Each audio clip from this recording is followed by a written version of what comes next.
Welcome to Technovation. I'm your host, Peter High. My guest today is Danielle Brown. Danny is the Senior Vice President and Chief Information Officer of Whirlpool, a role she took on roughly a year ago.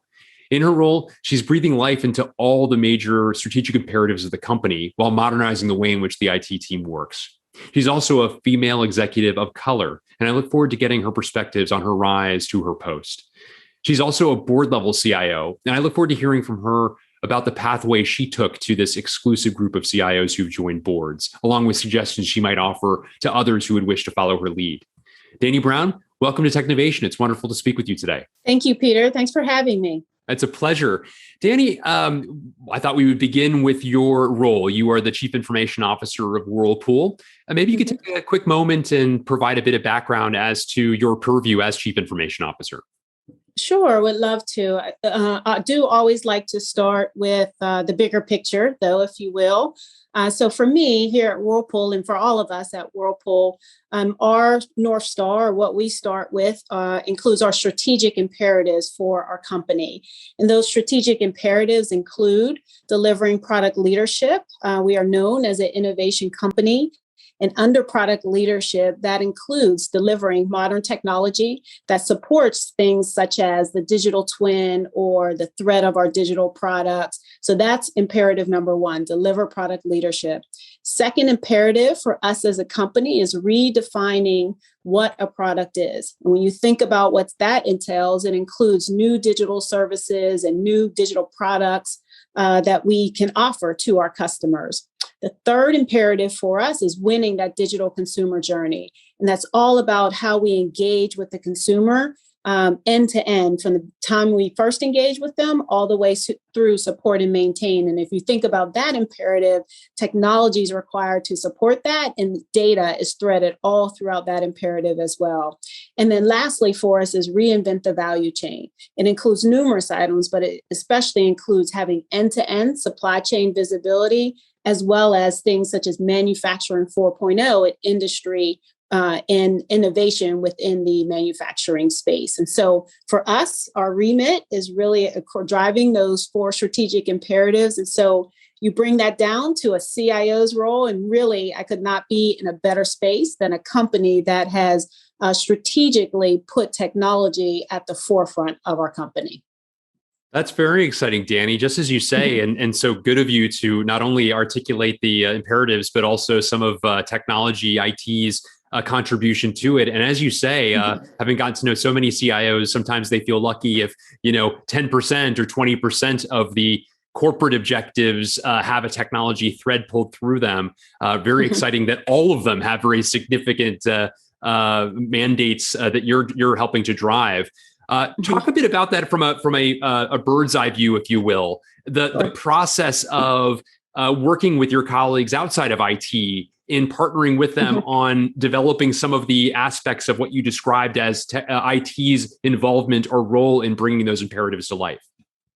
Sure. Well, I think one of the things I find here at Whirlpool is, and really all over, is that it's a partnership between IT is a part of the business. It's not a separate entity or something that's off to the side. Especially today, we are very much integrated into the business and the strategy. So we work together collectively across Whirlpool. And so when you think about teams that are required in order to drive home thinking about new digital products and new digital services, it's a collaborative team, including marketing, product marketing, engineering, IT, and others. And we're talking about from the strategy to the use cases, to the technology that's going to enable it, to the data that's going to provide us with the insights that can be gained from the technology and what we're leveraging. And so that's the collaboration that we as a company at Whirlpool recognize is important for us in order to continue to bring the innovation to our consumers. Yeah, that's fantastic. I love that model of having cross-functional teams, of bringing people with very diverse sets of experiences and backgrounds and areas of expertise together. And in the combination of those roles, developing some things that are very special as well. I know from past conversations that we've had that there are also some aspects of what you're doing that cut across some of those imperatives? You've mentioned, for instance, data and analytics as an important component that breathes life into all the imperatives themselves. Can you talk a bit about some of your thought process there? Sure. It is very much, if I think about each individual strategic imperative, data is really one of the ways in which we'll unlock value for our consumers, and to bring, when I say for our consumers, to better engage with them, to bring them better, more innovative products. And so we very much are driving those strategic imperatives, but you're spot on there, Peter. As in my area where I sit, I've always said IT has a very unique vantage point in any company, whereas we are able to see end to end across the company. So there's things that I can bring forward as well to say, yes, these imperatives, here's where the data matters in the imperative, but I can also help us as a company drive insights we can gain from data that cuts across the imperatives, that do resonate all the way through multiple items, such as how we're interacting and insights we can gain from the product that's in the home, and how we can bring that back into product development, using that data to create and continue to innovate the products that we will bring towards our customers. So that's the advantage of that unique view, and how we can bring that to those cross-functional teams, opportunities, and that we can see from sitting from that vantage point. That's fantastic. I want to dive into a couple of the imperatives more specifically. I love this idea of redefining the product and thinking about new digital products or digital facets to existing products. Can you breathe life into that a little bit with some examples of how you and your team are working on those things, and maybe some things that have already reached fruition? Sure. An example of that is we have, if you think about it in the laundry cycle area that we have, from a laundry perspective, we have products that are connected today. Matter of fact, I have a connected washer and dryer in my home. And what that means is when it's connected, then you have sensors that provide insights to the consumer that better, our mission is all about improving life at home for the consumers. And so through the technology and data, we're able to do that. A very specific example is if you think about those connected products, for example, through Whirlpool brand, as well as our Maytag brand, we have a 2.0 app. And through that app, I can engage with our products. And so we have new functionality as well, not just engaging with them, but we think about what's of most valuable and relevant for that consumer. So we've added new functionality, including how we can interact with Google voice commands, for example. So that's a way of how it's brought to life at home and how you can engage with the consumer there. I like that example. Thank you. I also wanted to talk to you about the digital consumer journey. Talk a little bit about, if you would, some of the insights that you're garnering in terms of how your customers wish to interact with you digitally, or ways in which you've brought kind of new means of experiencing Whirlpool's products and so forth via a digital means.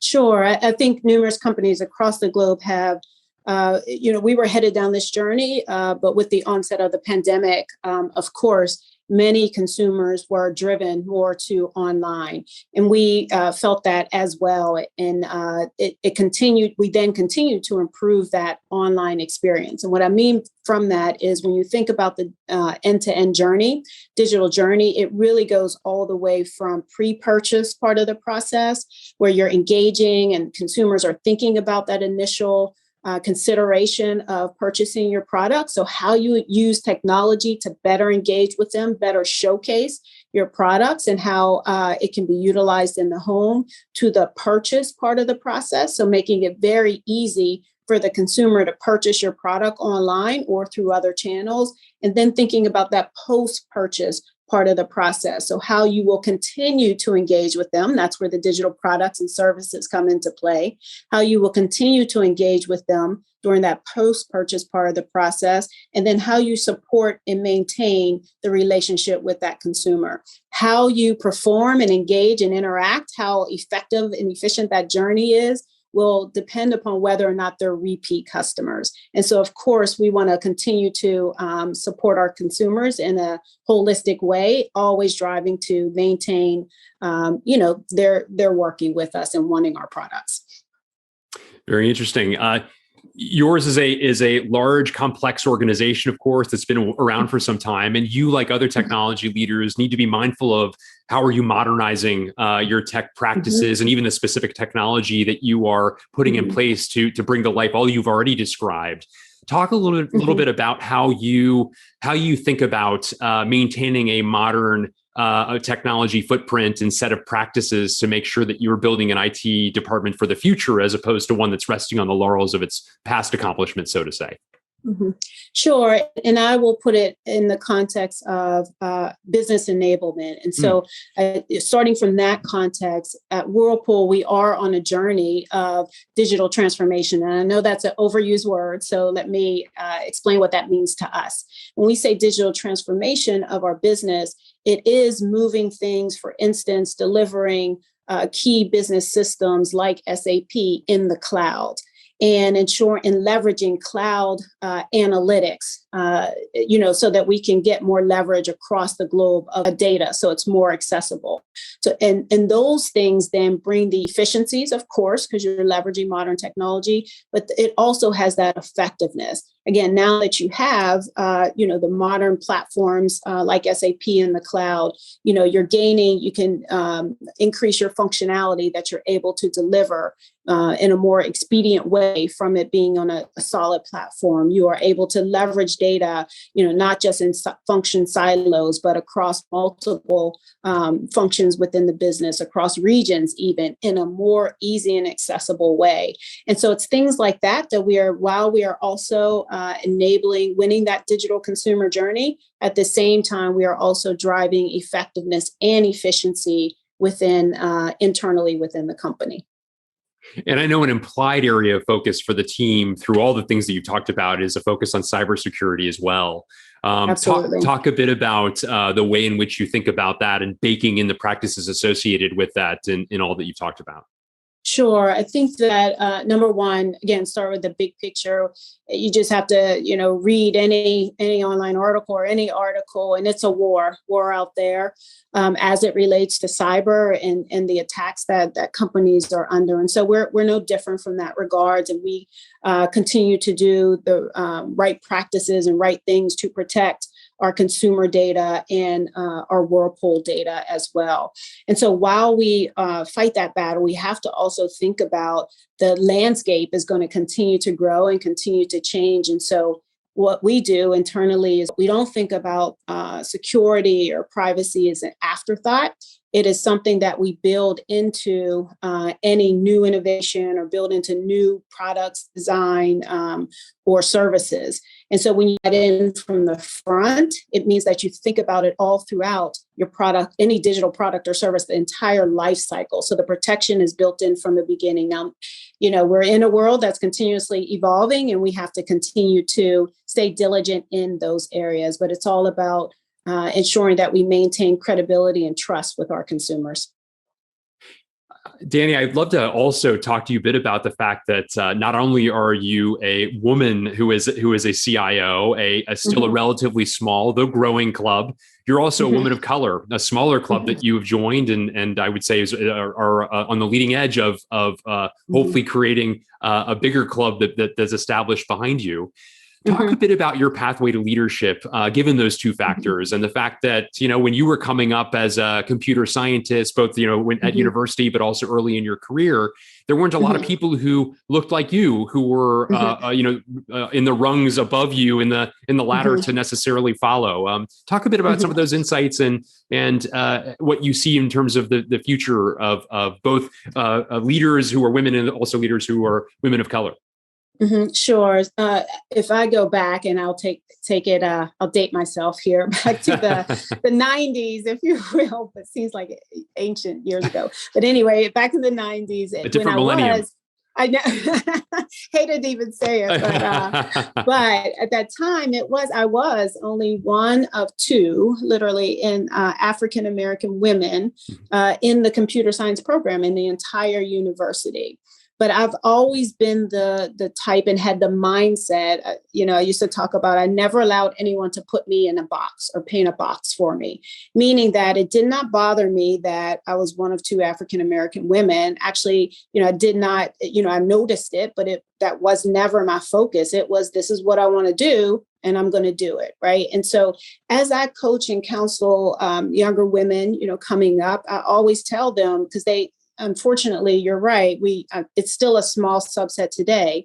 And so they ask that question, how do you deal with those dynamics when you are most of the times one of only in a room?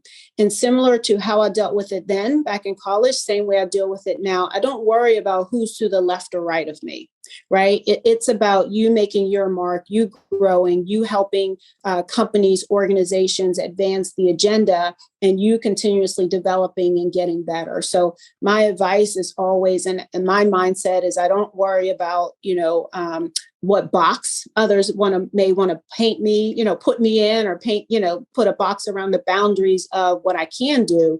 It's about what I know I can deliver and going after it. And so from that, having that mindset has been very helpful for me going forward. That as I came my career, the second item was I had people that bet on me, quite honestly, and poured into me. And those two things really helped me. And I, came up in an environment, many prior life, my sponsor was a Vietnamese, right? Was from Vietnam, and his leadership team was made up of people of all different ages, genders, race, etc. And so that team was I call a winning team, because you had so many different creative ideas and thoughts, because we all came from different backgrounds and experiences. That's what made it a winning team. And so I saw that early in my career, how diversity brings that out. And so ever since then, it's part of my DNA to just think about diversity, because I know at the end of the day, that's what helps you win. And that's what helps you become a better leader as well.